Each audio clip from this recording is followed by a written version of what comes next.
Symbolically, the second story tells us that God created humankind and placed us in the garden to till it and keep it, a message of compassionate stewardship.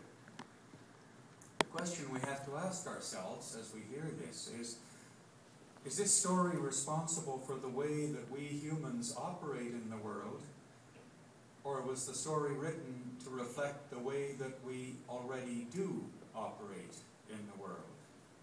So from Genesis 1:26 to 28. Then God said, "Let us make humankind in our image, according to our likeness, and let humans have dominion over the fish of the sea, and over the birds of the air, and the cattle of every kind, and over the wild animals, and over every creeping thing that creeps upon the earth." And so humankind was created in God's image. Male and female, God made them. God blessed them and said to them, "Be fruitful and multiply, and fill the earth and subdue it, and have dominion over the fish of the sea, and over the birds of the air, and over every living thing that moves upon the earth."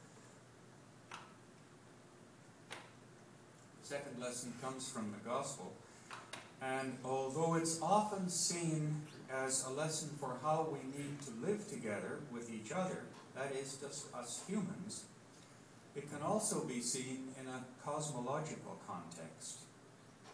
And so we pick up this story with 10 of the disciples becoming angry that 2 of them, James and John, have asked Jesus to grant them to sit at his right hand and his left hand in glory. The request and the other disciples' response to the request reflect that dominion over mindset, importance and honor based on position and power. So here's what Jesus said to his followers.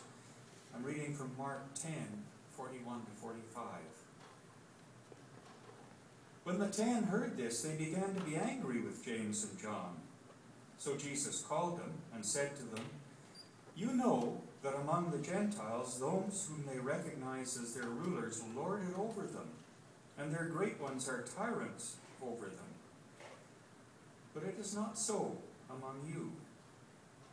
Whoever wishes to become great among you must be your servant, and whoever wishes to be first among you must be slave of all. For I came not to be served, but to serve and to give my life as a ransom for many." Hear what the Spirit is saying to the church.